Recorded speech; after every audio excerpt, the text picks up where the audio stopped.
चुनाव बहुत नजदीक आ चुका है और इसी दौरान चलते चलते हम पहुंचे हुए हैं एसके सैनी जी के पास डुमरा में और इसे हम कुछ विशेष मुद्दों पर बातचीत करेंगे। नमस्कार, मैं अमीषा कुमारी और आप देख रहे हैं स्टार न्यूज बक्सर। तो सबसे पहले सर, आपका हमारे चैनल पर स्वागत है। आपको भी बहुत बहुत स्वागत की। क्यों लोकतंत्र के आप चौथे स्तंभ पर एक मजबूत स्तंभ है, इसलिए आपका भी स्वागत है। सर, आप अपनी वीआईपी पार्टी के बारे में क्या कहना चाहेंगे? किस तरह से वो चुनाव को लेकर लगी हुई है? भाई वीआईपी आपने वीआईपी की बात किया मैम जी। आपको मैं बता दूं कि विगत 90 के दशक के बाद या उससे पहले भी अगर मान लिया जाए, अति पिछड़ों की वकालत करने वाली कोई पार्टी, स्पेशली तौर पर बिहार में, माननीय कर्पूरी के सपनों का बिहार बनाने के लिए और कर्पूरी का बिहार बनाने के लिए अति पिछड़ों की हिमायती कोई भी पार्टियां जो है नहीं थी। ये पहली बार ऐसा हुआ। लोग कहते थे माननीय नीतीश कुमार, लेकिन अति पिछड़ों के विषय में वकालत न करते हुए हम अति पिछड़ों की हिमायती इसलिए नहीं मानेंगे क्योंकि आपने बिहार में देखा पिछड़े, अति पिछड़े गरीबों, एसी, एसटी, ओबीसी, माइनॉरिटीज की बात करने वाली स्पेशली तौर पर, अगर ये पार्टी रहती तो कुछ दिन पहले आपने देखा अभी सवर्ण आयोग बन गया। तो सवर्ण आयोग वही बना सकता है जो गरीबों से जिसका सरोकार नहीं है और पिछड़े तथा अति पिछड़ों की वकालत करने की जिसके अंदर क्षमता नहीं है।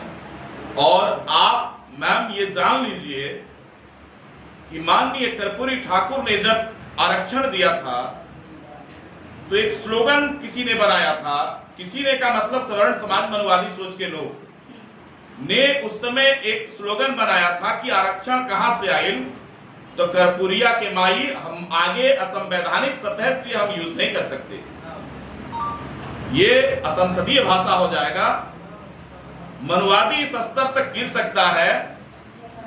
इस भारतवर्ष के संविधान में संवैधानिक इस तरह की कोई व्यवस्था नहीं है।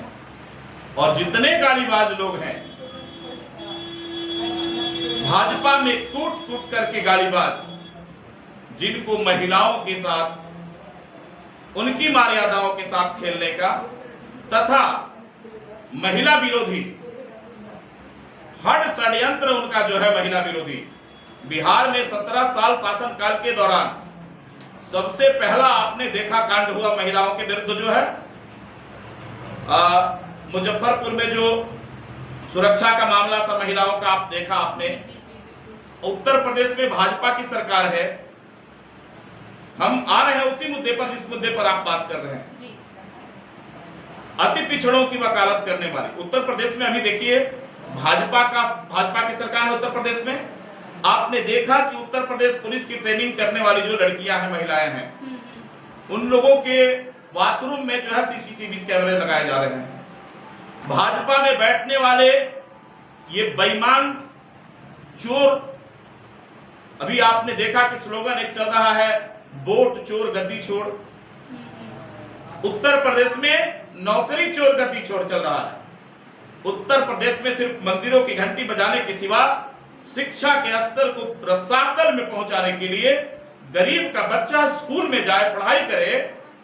आपने देखा कि उत्तर प्रदेश में हजारों हजार की संख्या में जिस स्कूलों में, सरकारी स्कूलों में गरीब के बच्चे पढ़ते हैं, ये बता करके कि स्कूलों में बच्चे नहीं आते हैं और स्कूलों को बंद कर दिया जा रहा है। ये शिक्षा विरोधी सरकार, ये अति पिछड़ा विरोधी सरकार, ये घोटालेबाजों की सरकार, ये महिला विरोधी सरकार, किसी भी मुद्दे पर, बेरोजगारों के मुद्दे पर आइए, बेरोजगारी को पैदा करने वाली सरकार, महंगाई को बढ़ाने वाली सरकार, पेट्रोल डीजल को नीचे से लेकर ऊपर तक पहुंचा देने वाली सरकार, इन बेईमानों की सरकार के विषय में अगर कोई जवाब देने के लिए कोई पार्टी आई है और पिछड़ों की वकालत करने वाली, तो श्री मुकेश सहनी की पार्टी विकासशील इंसान पार्टी में बिहार ही नहीं पूरे देश के नौजवान पूरे देश के अति पिछड़े अपने भविष्य को देख रहे हैं। तभी तो कारण है कि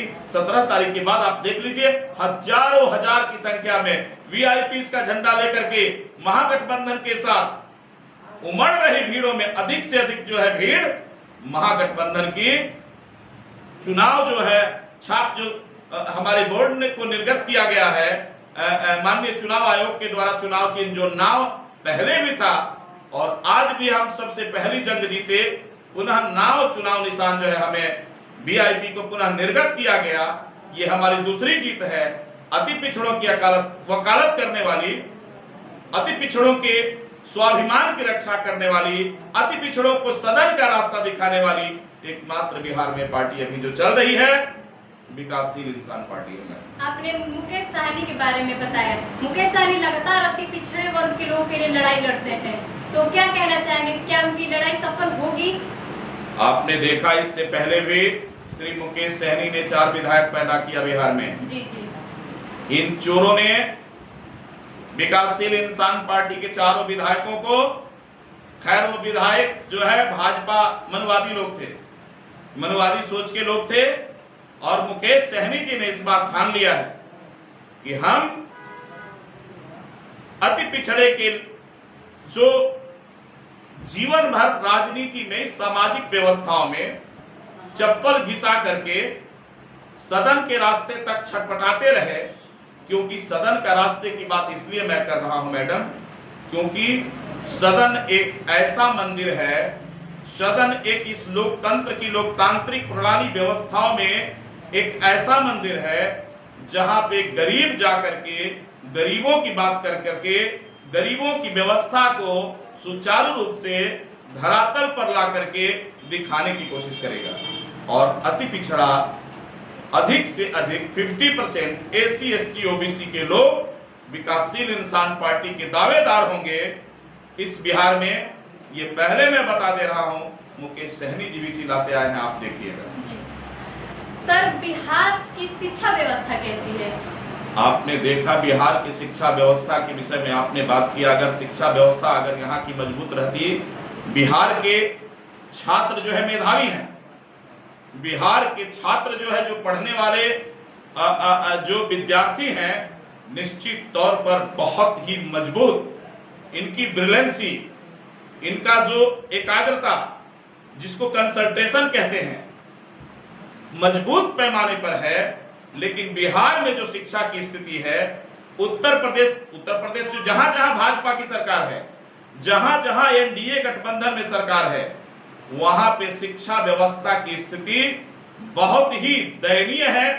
और सरकार की बात तो छोड़िए ना, बिहार की बात छोड़िए ना, अभी एक षड्यंत्र मनवादियों के द्वारा एक साजिश के तहत रचा गया है कि इस देश में अति पिछड़ा दलित माइनॉरिटीज का बेटा अधिकार को समझने की कोशिश करने लगा, संवैधानिक व्यवस्थाओं के विषय में जानकारी लेने लगा, रोड पर आकर के, ब्लॉक में जाकर के, जुडिशरी क्या कहते हैं मुख्यालय में जाकर के, जिला मुख्यालय में जाकर के अपने अधिकार को लेकर के चिल्लाने लगा। उसका सबसे बड़ा प्रतिफल था बाबा साहब भीमराव अंबेडकर ने समान रूप से शिक्षा का अधिकार दिया, और इस शिक्षा को पा करके इम्प्लीमेंट करने का काम जो है कर्पूरी ठाकुर जी, श्री वीपी सिंह ने सरकार में जो है आरक्षण को देकर के सामान्य शिक्षा की बात करके जो है देने का काम किया। लेकिन इन मनवादियों की सरकार जो वर्तमान में कह रहा है इस केंद्र में बैठ करके कि 11 साल बेमिसाल,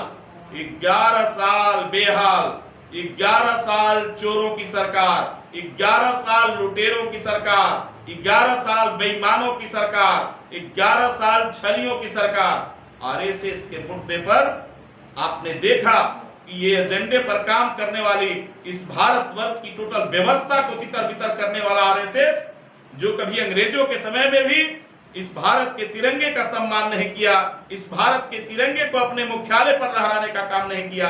आप इस बात को समझ लीजिए, इन मनवादियों ने इस देश को लूटने में कहीं कोई कसर बाकी नहीं छोड़ा, और मोदी जैसे लुटेरों को बना करके इस भारतवर्ष की सबसे बड़ी कुर्सी पर बैठा करके आपने देखा ये कहता है, अरे भाई अधिक से अधिक लोग ये मेरा क्या कर लेंगे, मैं तो झोला लेकर के जो है चल पड़ूंगा। अरे इस भारतवर्ष की जनता जानने लगी है कि आपके इस झोले में क्या क्या है। आप एक झोला नहीं, हजारों झोला पहले तब विदेशों में जो है भेज दिया आपने। पहले मेहुल चौधरी के रूप, मेहुल चौकसी के रूप में, माल्या के रूप में, हजारों ऐसे लोग हैं जो इस भारतवर्ष की गाढ़ी कमाई गरीबों की विदेशों में जो है भेजकर आप कहते हो कि चौकीदार हैं। किस तरह की चौकीदारी कर रहे हो? चाइना वहां जो है 3 से 4 किलोमीटर जमीनें जो है आप हड़प लिया। 56 इंच के सीने की बात करते हो। किस माने में 56 इंच की सीने? आपने देखा कि इकोनॉमी कहां से कहां चली गई है। आपने देखा मैडम की क्या कहते हैं संयुक्त राष्ट्र की बात अगर की जाए, अभी पाकिस्तान मारने गया नंबर। इसकी नीति और नियत, चाहे वो विदेश नीति हो या इस भारत की नीति हो, बिल्कुल इस भारत की व्यवस्था के विरुद्ध है। अगर नीति और नियत दोनों अच्छी रहती तो भारत की इकोनॉमी क्या है, कहां से कहां इसका ग्रोथ होना चाहिए। आज कितना पीछे चला गया। आप गोदी मीडिया होंगे तो इस बात को नहीं दिखाएंगे, लेकिन अगर गोदी मीडिया नहीं होंगे, भारत और इस संविधान की सुरक्षा करने वाली मीडिया के तंत्र होंगे आप, तो निश्चित तौर पर इस बात को दिखाने का प्रयास करेंगे। मैडम सर, बिहार में आए दिन भ्रष्टाचार अपराध बढ़ता जा रहा है, इस पर रोकथाम कैसे लगेगी? अरे भाई, जितने भ्रष्टाचारी हैं, आपने कैग का रिपोर्ट देखा, 71,000 करोड़ का घोटाला।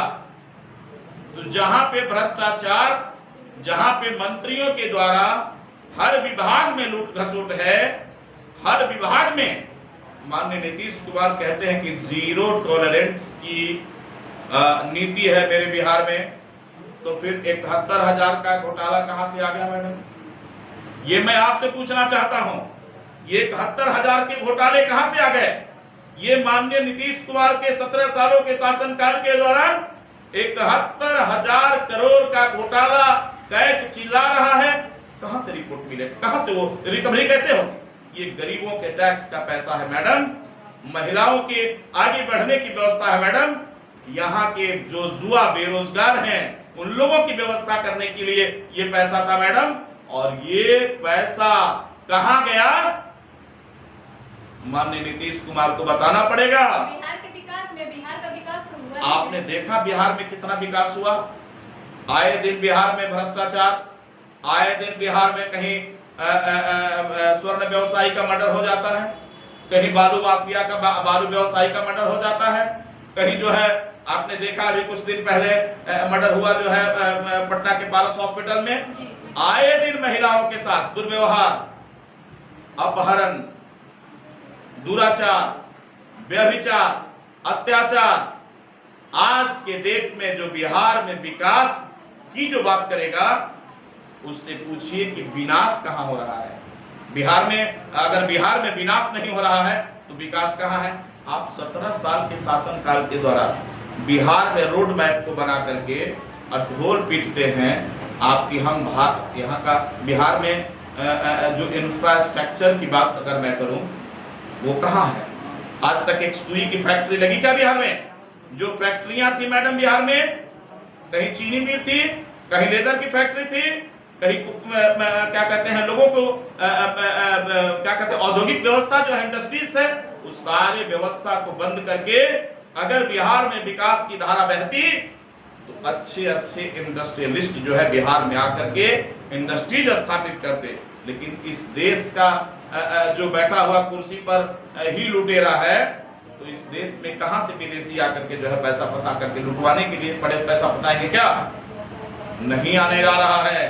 अब तो 2025 अंतिम नीतीश, 2025 केंद्र से सफाया पूरी तरह से जो है इन चोरों ने।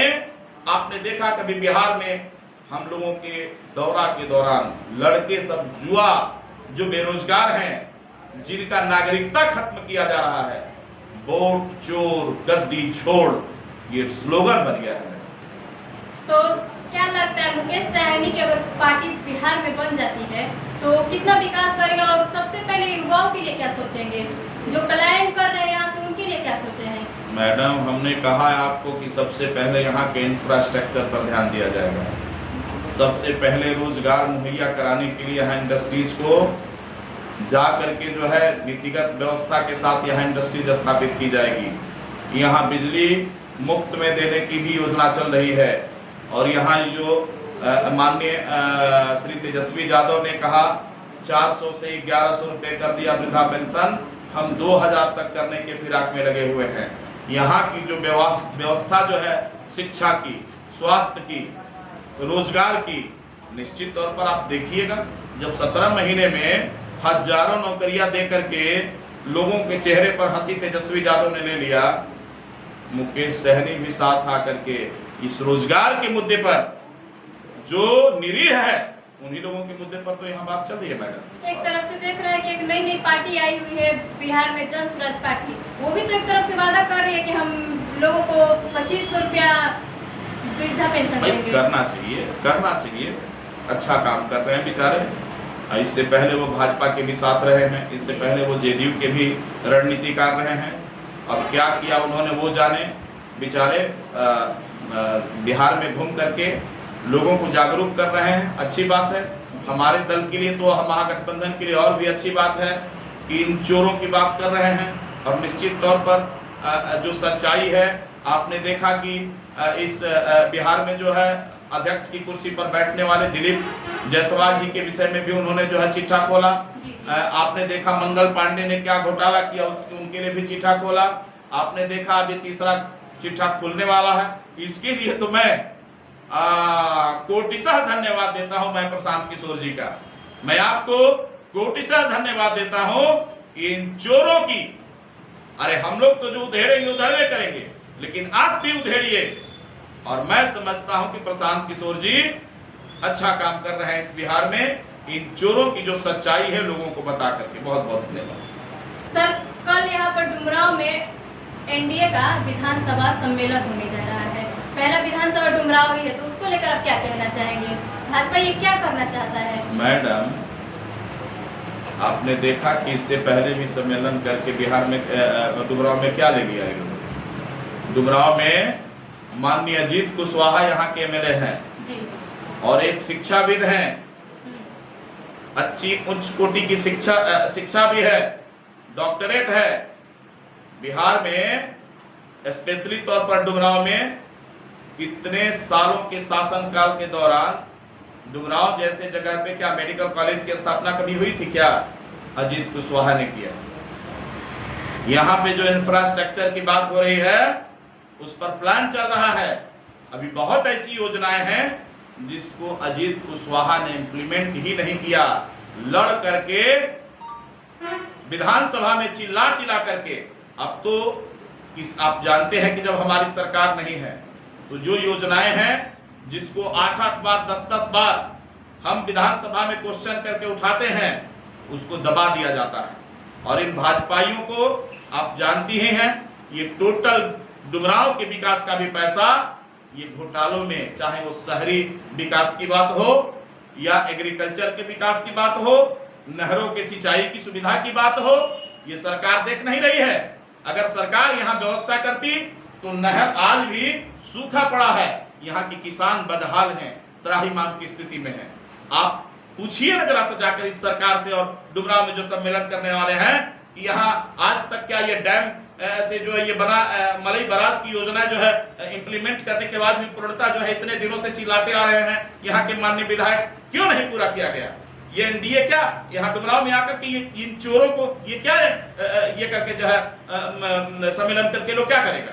आप बताइए। यहाँ की जो मूलभूत व्यवस्था सुविधा होनी चाहिए ये डुमरांव में नहीं किया, आज तक नहीं किया, और न करने की मानसा है जो 17 सालों तक नहीं किया, वो अब क्या करेगा? मैडम आप बताइए जरा सा। इससे पहले मैं आपसे पूछना चाहता हूँ, इससे पहले जेडीयू में की भी यहाँ जो है माननीय विधायक रहे हैं, 2-3 बार जो है क्या व्यवस्था हुई आप देखिए। पर यहाँ सम्मेलन करके ये लोगों से कुछ नहीं, जनता चेत चुकी है, जुआ बेरोजगार जान चुके हैं, एसी एसटी ओबीसी जागरूक हो चुका है, बदलाव के मूड में है। तो ये डुमरांव को कौन पूछता है? मैडम, पूरा बिहार बड़े पैमाने पर जम करके जो है वोटिंग होगी, महागठबंधन की सरकार आएगी और ये हवा में उड़ जाएगी। सर आप अपने बारे में कुछ बता दीजिए कि चुनाव को लेकर आप किस तरह से लगे हुए हैं, क्या इलेक्शन मतलब चुनाव लड़ने का मैडम हम पूरे बिहार में बदलाव के मूड में, पूरी जनता बिहार के बदलाव के मूड में है। और रही बात इस यात्रा के दौरान हजारों की जो भीड़, बदलाव का मूड जो है देख करके डॉक्टर सैनी भी कहीं न कहीं से ब्रह्मपुर है, डुमरांव है, पार्टी जो निर्णय लेगी, महागठबंधन जो निर्णय लेगा, हम उस निर्णय का स्वागत करेंगे। अगर ब्रह्मपुर लड़ाती है मेरी वीआईपी विकासशील इंसान पार्टी, हमारे खाते में आता है तो मैं वहां से लड़ूंगा। अगर डुमरांव आता है तो मैं डुमरांव से लड़ूंगा। ये गर्व के गर्त में है मैडम, चुनाव लड़ना है निश्चित तौर पर, क्योंकि बेरोजगार बदहाल हैं। युवाओं के लिए यहाँ की समुचित व्यवस्था, इंफ्रास्ट्रक्चर के लिए, विकास के लिए हम लोगों ने मैप तैयार कर लिया है। विकास कैसे होता है, महागठबंधन की सरकार आएगी, डॉक्टर सैनी एमएलए बन करके जिस दिन सदन में जाता है, गरीबों की आवाज, अति पिछड़ों की आवाज, माइनॉरिटीज की आवाज बन के जाएगा। और विकास कैसे होता है मैडम, ये पूछने की जरूरत नहीं है। बिहार की जनता से क्या अपील करना चाहेंगे? मैं बिहार की जनता से अपील करता हूं कि आपने जो मन बनाया है, आपको हार्दिक धन्यवाद। और बिहार में बड़े पैमाने पर महागठबंधन की सरकार बनाइए, रोजगार, बेरोजगारी मुक्त समाज बनाइए, शिक्षाविद लोगों को आगे बढ़ा करके ये शिक्षा का माहौल पैदा करिए। और निश्चित तौर पर उम्मीद रखिए महागठबंधन से कि आपके अधिकारों का गला नहीं घोटा जाएगा। मैं अपील करता हूं आपसे कि कान एवं आंख खोल के रखिए और जब भी बटन दबाइए, जहां भी महागठबंधन का प्रत्याशी हो, सरकार बनाइए। बहुत बहुत धन्यवाद। चलिए बहुत बहुत धन्यवाद सर। तो अभी आपने देखा कि हमारे बीच डॉक्टर एसके सैनी जी मौजूद है, जो कहीं ना कहीं से चुनाव लड़ने का मूड बनाए हुए हैं। तो इनकी बातें आपको कैसी लगी हमें कमेंट में जरूर बताएं। मैं अमिशा कुमारी, धन्यवाद।